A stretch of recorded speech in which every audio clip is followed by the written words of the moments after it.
So the article, where did the article come out at?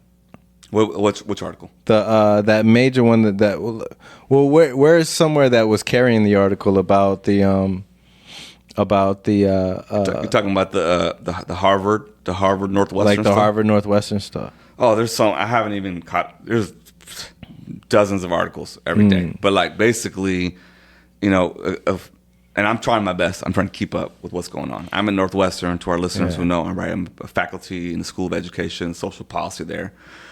Northwestern has been in the bullseye of the administration, so it's one of a select number of institutions that are still in the hot seat from what happened last year. I'm just doing the prep real quick, so before you start giving out any quality information, real quick. So it was. I know Northwestern and Harvard. I got that part. Basically, all the major articles carried the story. And then do you know who's in charge on the government side? So I know like RFK is in charge of like health and shit like that. But who's the main Doge, runner for folks Doge? in Doge are the ones like for I can speak to like what happened in my immediate context, right? So I'm at Northwestern and I had an NSF grant. I should say had. We had a pretty large NSF grant, right? That was awarded two and a half years ago. So we were halfway through a 5-year project, $4.5 million.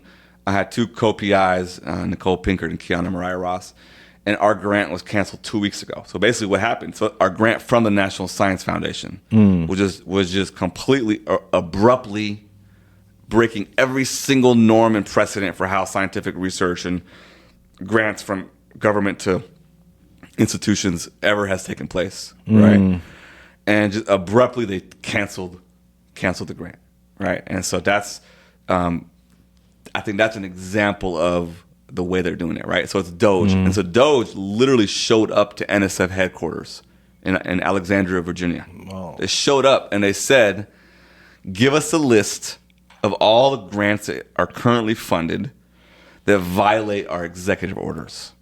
So the NSF then had to create a list, actually hand over a list to Doge and said, these are the grants. And ours was one of them. I mean, ours was like obviously one of them. It wasn't like they do, basic science and they do a little outreach program. Like our entire research agenda, right? Not just the impacts. The entire agenda was focused on the local history of racism in Evanston and how it's impacted public education. That was the top. It wasn't like a DEI like side. No, it was the whole grant. So I'm not surprised. Sure, yeah, of course. But to your question, Doge showed up to NSF, shook them down. They got a list, and those were the grants that were terminated. Right? Okay, which is different from grants that were frozen. That's a big. Gotcha. That's a big. All right, before you get in that, I'm like, hold on. Ladies and gentlemen, students, professors. I'm sorry, man. It's been a heavy week, dog. And everybody in between. Everybody, hey, welcome back to PCWB. I'm your co-host, Mike Knight, along with... Hey, what's up, everybody? I'm Sepehr. Yes, and this is a special episode of PCWB. It doesn't even count in the numbers, but you know what I mean? It's in there. This is the 100-day review. Not the 100th episode. Not the 100th episode, but there's been 100 days since some important stuff has happened to the United States of America, let alone Northwestern University, let alone the world of comedy. And we're here to talk about it right now, but even more so than that, we're talking about something very specific. The one and only Professor Sepehr Vakil of Northwestern University. So what is this, about a week? Has it been a full week yet that Doge cut funding? Oh yeah, it's been about 2 weeks since my grant specifically got cut. You know what I mean? So it's been 2 weeks. It's out there. Yeah, we're in the news. And these things, these not only Northwestern but like Harvard, some other notable schools, they got cut by, when you add it all up, billions with a B. Absolutely. If I'm all right, so. Before you, because I know you have a lot to say on the subject, but I'm a student. I'm checking in. I'm seeing all these Mike, these TikToks. I need you to contain my energy. You know, because I'm angry about this shit. I got you. I'm upset. So I got you. Just channel me. If I'm a student and I'm checking out my TikTok or my feed or whatever, and I'm getting little tidbits here and there, and I don't know exactly what's going on, from a professor, if I had a one-on-one with you and I'm like, hey, what does that mean to me as a student at these schools? Well, can you speak on that?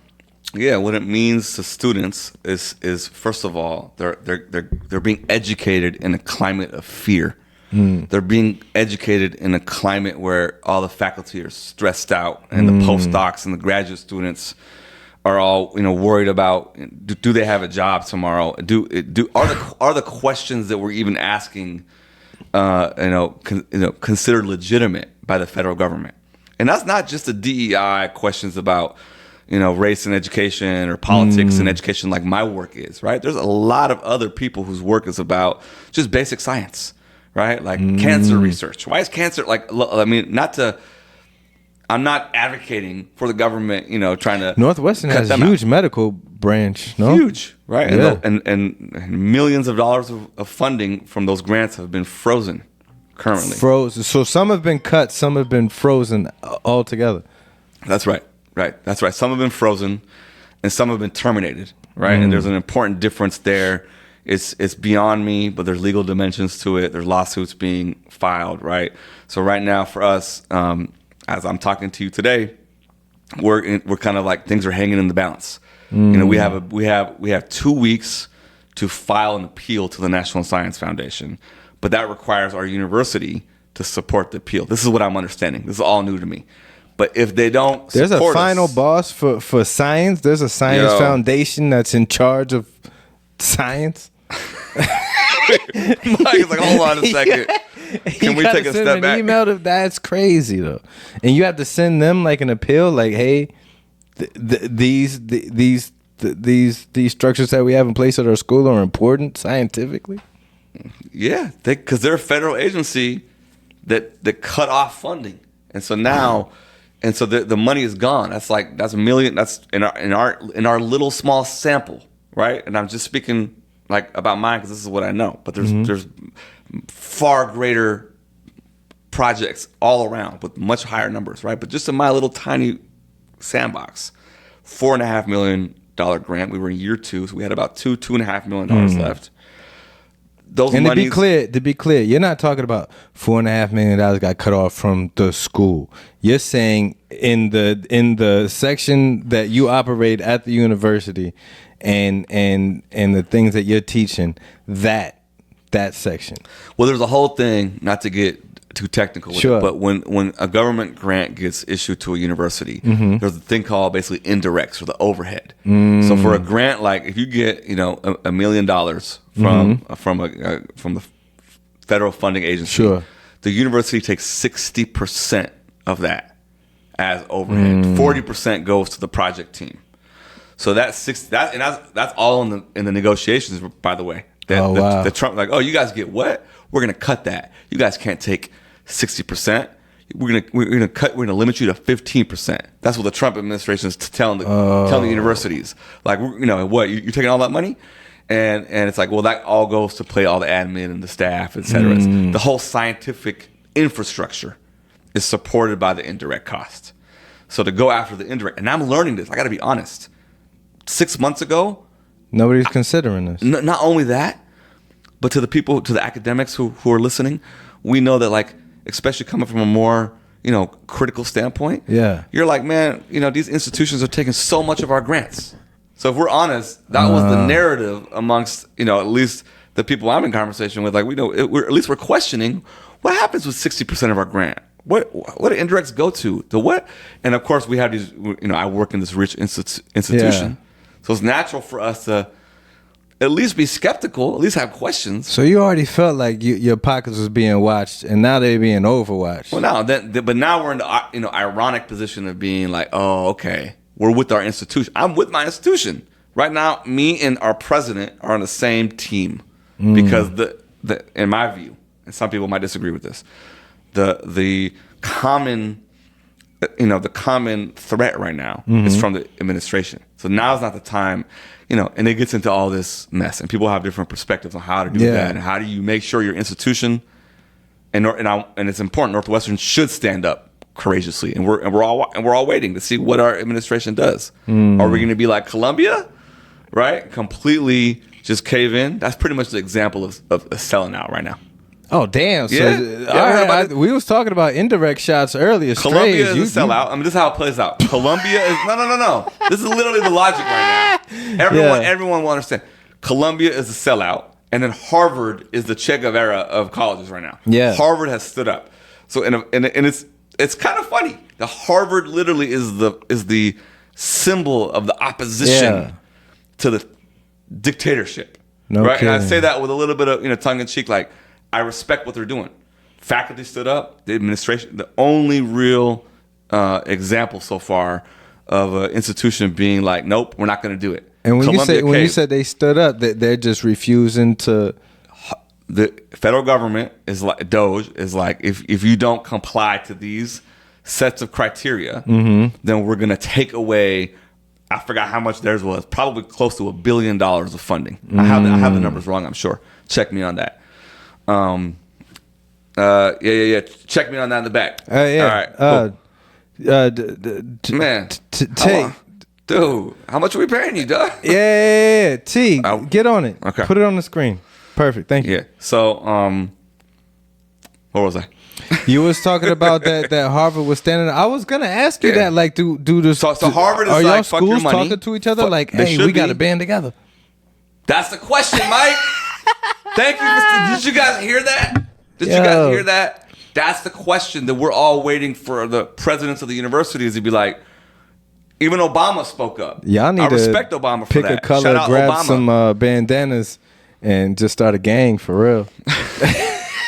This is them. They have power. The They school are. days gang. Yeah. You know, these are higher ed. You know, these are the tycoons of higher ed. So if you're a student, this is important to you because you're like, okay, my teacher's under stress. One, my teacher has to second guess what they're talking about, and they have to worry about like what's going to happen in the next 3 months, 6 months, 12 months, as far as just possibly having a job, having a career.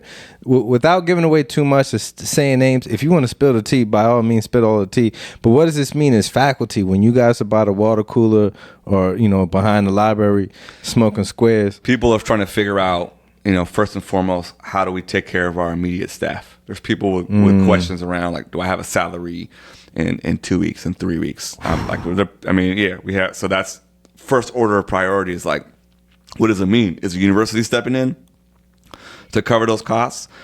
That's crazy because I've been on your campus and it looks like Game of Thrones, man. It's be castles and big old buildings and all kind of, man. It's fire. It's like little hoverboards. They got a decent endowment, But I've learned, and again, I had to say, like, I don't have any real insight into that world.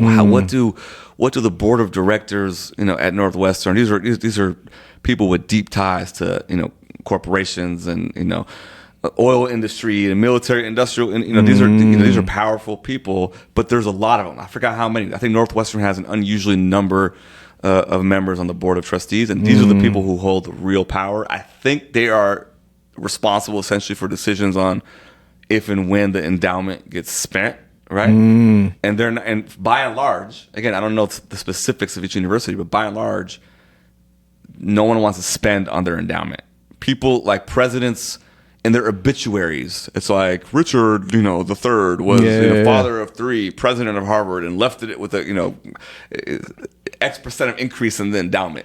It's like their legacy. Ah, okay. I built into What's it. The analogy? What's the analogy in comedy? It's like. I don't know. People spend laughs all the time. Get cheap laughs, expensive laughs, kill the laughs in the room. Yeah, it ain't no. I don't think it ain't no direct transfer. Like you can't say like Richard Pryor added setting yourself on fire to the game. You know what I mean? Yep. All right. Let me. Hey. First of all, thank you for hearing me out. I feel like I've been venting. I mean, I got a lot on my chest. Right? This is interesting. I get to hear it firsthand. Let me just say this last piece about it, and I'm curious to know more about what's happening in the world of comedy 100 days in, right, with Trump. But I guess, shit. Yeah. It's just a hard time to take it all in, right? There's the immediate questions about how do we take care of people, and then there's the bigger questions like what does this mean for the future of science? you know, like higher Yeah. of, you know, and like, you know, I talk a lot of shit on here about universities and science, but like I do care about science. I do value. I do think, and it's biased because I'm in that world, but I do think that the world of higher education in America is probably the most valuable thing this country has to offer. And that's now I went and put extra on it. Maybe more than Hollywood. It's Hollywood first, culture, music, arts, comedy. Okay, I'll give it to the artist, and right after that, it's like what American scientific engineering establishments have offered the world is top brass. It's the key to open the gate to a section of thinking and there's levels, there's positions that you're not gonna get. My folks used to beat it in my head like, hey, just get your high school diploma at least. And I used to be, that's bogus. I don't know, blah, blah, blah. But it would be an extreme amount of the world locked off to me. I would have had to have worked triple as hard as I had if I didn't have that little piece of paper to validate me. There's so much of this world that's not unlocked if you don't have college XYZ behind your name. That's right. Politics, science stuff, higher math stuff, anybody working at like Tesla astronauts, like you gotta have that degree there. So I'm thinking like if I'm a conservative parent and I have problems with, you know, the ideology of universities, are they not gonna send their kids to college? Is it that much, or do they understand that the value that, you know, but that's what's being debated, the value of higher education, the value, you know, especially in the in the non-STEM majors. Right? STEM majors, there's sort of a consensus. You got to get the framework. You know, everyone's like, okay, like science is good for the country, right? Like if you go become an engineer, you're going to serve your country. You're going to be, you know, you're going to be a useful member of society. Yeah. But if you go, you know, and I hear comedians talking shit about this all the time. Like if you go to college and get an art degree, the fuck, it's like, you can imagine. But you know, but I think that not to get too philosophical, but I think this is the question that's before us. Like, what's the purpose of higher education, right? Be Walter Cronkite real quick. If you're a student, if you're a parent of a student, if you're somebody on faculty, what do you have to say to them in so many words about what's going on right now? Like, hey, we got to wait and see. Everything's gonna be all right. We gotta hold hands. We need to make a militia. We need to overthrow them. Board up. Are you gonna pull a Stand By Me? Not a Stand By. What was that movie with Morgan Freeman? Put it on the screen real quick. Okay, I'll give a quick formal response and then kind of an off the cuff. Got you. So the formal response is like, we don't know. We're waiting. I think there's a lot of people stepping up. Wow. A lot of leaders, people having courage, people figuring out, lawyers. There's things. But there's a lot of uncertainty. There's going to be some pain for sure. There's layoffs already happening. I'm seeing it, you know, colleagues, different universities. It's already happening. Oh yeah, wow. People are being laid off, and so there's uncertainty, and people are doing the best they can. Everyone's working on it, from the senior admins to faculty to people in the philanthropic world. People are paying attention and like working together, and I feel like we have good leadership, right? But there's still lots of uncertainty, and I don't know exactly how. I think the question I have is how severe is the blow going to be ultimately? It's already feeling pretty severe already, but I'm like, how much are we in the first third of the assault? Like I'm trying to brace a little bit. That's the kind of formal, but a little bit more hopeful, kind of off the cuff response for me is like, I am an optimist. I can imagine, and I look forward to, you know, not too long in the future from now, that this feels like, okay, this shit passed. This was a storm. Right. It passed. Okay, everyone cool. Let's build. There's some damage. There's some scrap. You know, some bruises and scrapes, and there's gonna be some, you know, some loss. But like we can rebuild, and it's not like everything's not unraveling. So I try to be. I try to stay hopeful, man. I mean, you got to. You absolutely have to, man. How about you, Mike? That's enough about me. I'm sorry to the listeners. That was a lot about, you know, what's going on. I have a lot on my mind. So they have a lot of questions. They have a lot of questions, yeah. But let's go. What's going on in comedy? How does 100 Days In, Trump? You know, something I noticed? I hadn't actually thought about it till you started bringing it up just now. it's kind of hands off this go around. I think it might be because it's so early and things are so tight and so much is happening so fast and things are getting changed that it's not really what do they say? Comedy is tragedy plus time or whatever. Mm-hmm. And what Gilbert Gottfried, rest in peace, like he was making tsunami jokes while it was still live coverage, like it was still on the and he was dropping tsunami jokes, and he lost his Aflac check. You know what I mean? Like there is something to say. The wind was blowing out of the side of his window as he was telling the joke. Like there is something to say about giving a situation time to breathe before you start. There's some savages out there that's just gonna hop on it, but I see people kind of go. I see you go directly at it. I see you be like, hey, you guys Trump. Are we Trump fans in here? What's going on? I'll dance. I'll tell you, but right now it's so many. Like you said, people is like, you're not the only person, let alone the only industry that I know about where people is like, yo, I got a job in the next. That's what I'm worried about. Like people just really like, yo, tight. Right. Not even that. I've got people who are immigrants in my circle. You know what I mean? And extensions of my circle, legal and illegal. Right. They nervous as hell. You know what I mean? People are nervous. Yeah, there's people in all kinds of brands. So I should have even said. Now I feel damn. Like a big thing I didn't even mention is the international students, like international students, and the issue of visas being revoked. Right. Is a massive issue. Massive. That is happening in Northwestern. Not to go back, but I have to because I forgot to talk about that important point. But the question of international students, and especially, it goes back to like, what's your loyalty to America? Oh, you're here you're an engineering student at wherever university from Pakistan, but you were, protesting against the war. Oh, what? Like, you wanted to be here for what? No, get out of here. And so that's happening. And there's databases, people were tracking it. And that one hits home, man, because like my mom and my dad came here on student visas, and they were progressive, they were leftist, they were part of the revolution. Like they regret it now in Iran, right? But it was they weren't like activists, but they had sympathies with the left for sure. And they came here to study STEM. My dad, math, mom, and the science, chemistry, biochemistry. But like they came on student visas, and those are and I remember the journey of my parents going from student visas to the green card.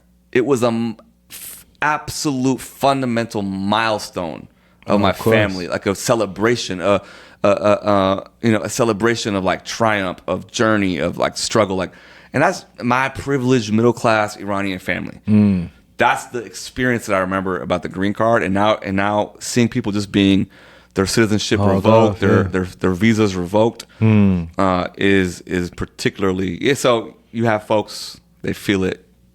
It's real. Yeah, absolutely. No, I was getting to like his first presidency. Any presidency, the president's gonna get teased, and I mean, people made their careers off of making fun of Trump in the previous administration. But I'm gonna be honest, being out there, it's not as prevalent. It's not as it used to be. Somebody can go on stage and have 3% of a good Trump whatchamacall, what is that? Acting like Trump impersonation. Right. 3%. They just do their hands like this and go greatest what and but there's still levels to it. It's gonna get a pop. Has the best. The best Trump. I think that's what I see it more on right now is people are talking about it on their platforms that are on like social media and things of that nature, YouTube or whatever, but I'm not seeing it as much on stage. And I could be wrong. I'm not everywhere at all times. I'm just saying from the tempo from the last time to this new time, when he first came out, people was talking about it, and now people is like, wait, how much a banana's about to cost? I wonder how I would I wouldn't think about that question in the context of like universities and colleges. Like I think there's probably something similar. People are like, there's a little bit of like there's resistance, but we're not seeing massive protests. right? No. There's a little. It's a different vibe. I think people are in shock. I think there's a shock, situation going on. This is a bit of a bogus milestone though too, because I don't. What do you? If you start dating somebody, it's 100 days before you actually even really start taking it serious. 100 days. That's your point. That's about when you go. All right. 100 days. Yeah. Depends on what age, what three stage months, of life. Yeah, depending on what stage in your life. 3 months and some change, and you're like, all right. Okay, what are we doing? Yeah, exactly. But I mean, 100 days into it. Yeah. I don't know. Everything's up in the air right now. I don't think anybody has like a solid footing under them, whether it's entertainment or politics, or because every time you turn around, this person got hired, this person got fired, these people are in the country, these people out of the country, this is getting shut off, right. This is getting extra funding. I just hired so and so. I just fired so and so. What? Like you barely have time to even process everything. We don't have bandwidth for it. I mean, let's say this, at the risk of being whatever, right? Like provocative. Not even provocative. Like at the risk of being like corny, really. Yeah. It's like I feel like the thing that we should do in this moment is to like hold on to our joy. I told you it's a little corny. Yeah. But hold on, like literally hold on to what gives us balance and like not, at least for me, I'm trying. Like I don't want all this stuff. It is a crisis moment, but I can't let it just completely smear my whole day. Every day. So like I got my 3 boys at home. Like they're having their childhood. Yeah, right? yeah. So I'm not gonna walk around in despair, right? But I have to work at it because it's heavy. So it's like, how do we shake it off? For me, shaking it off means hanging out with you, talking on this podcast, and informing the streets. Going checking you out live. Yeah. And it's been fun, man. So. That's it, guys. That's what we're doing right now. 100 days in. Quick pop in just to let you guys know what it's looking like on the comedy scene, but more importantly, what it's looking like in the academic scene right now. And it's you're saying one of the more interesting times you've been in the academic game. It's unbelievable, man. It's top 3. It's unbelievable. There's nothing like this before. This is very unusual times. Yeah, but we'll get through. When you send me that article, that's crazy, and it's just crazy to see Northwestern is at the top of the article.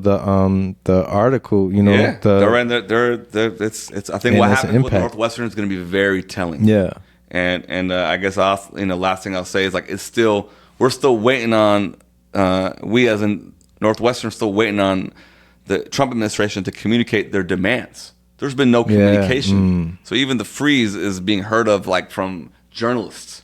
Yeah. Anyway. Whenever you see the news, you're like, when you see the news, you're like, that's crazy that's happening right now. You get that thing. But when you are what's on the news... Right. You're like, it's a weird feeling. Like, it's kind of weird. I've been like a part of what's on the news before. It feels warm, like a spotlight in the middle. Like it feels like whatever they had the taquitos and the hot dogs on at the 7-Eleven. It's like I'm just rolling over, getting dried out. A little bit. On that note, I've been your co-host, Mike Knight. Man, I'm Sepehr Vakil. Guys, subscribe, tune in. Yeah. More from this. We have actually, by the time this comes out, the next thing that we have coming out is a special episode with a friend of the show, Zainab Johnson. So this is going to be out before that. Ladies and gentlemen, tune in. We're doing big things. Our first live audience taping. First live audience. Actually, no. You're incorrect. That's our third live audience taping. Our third. Technically. Our third, Our right. biggest live audience taping. The first one was just undergrads working on the show. That's true.